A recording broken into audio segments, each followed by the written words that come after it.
Metz se retrouve une fois encore au centre de la campagne présidentielle. Après Valérie Pécresse début mars, c'est au tour d'Éric Zemmour et de son jeune parti Reconquête de tenter de séduire le cœur des Mosellans.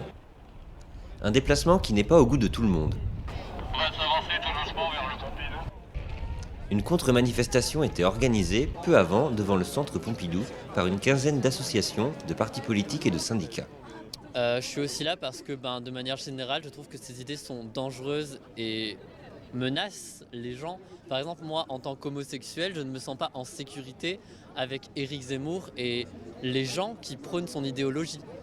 Éric Zemmour, il n'y a pas grand-chose à en dire, c'est un pantin, c'est la réaction, c'est le fascisme. De ça, et Zemmour en fait joue sur tout ce qui est peur, de l'agression, tout ça.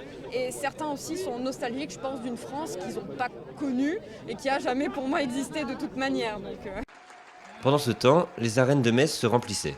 Un peu plus de 4000 curieux et soutiens du candidat étaient réunis pour l'occasion.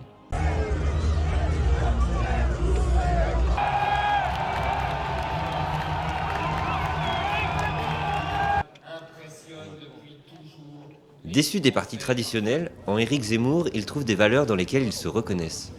Je suis là ce soir parce que ça fait des années que je crois à la réussite anciennement du FN, nouvellement du RN, que j'arrive plus vraiment à me reconnaître avec mes valeurs patriotiques et très vieille France dans la société qui m'entoure.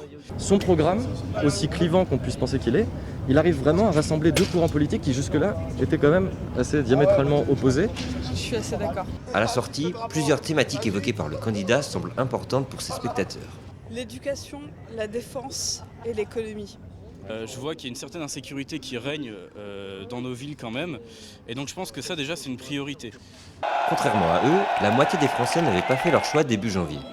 Si Éric Zemmour est pour l'instant crédité à 11% dans les sondages, il reste encore une vingtaine de jours avant que les 48 millions d'électeurs français fassent leur choix définitif.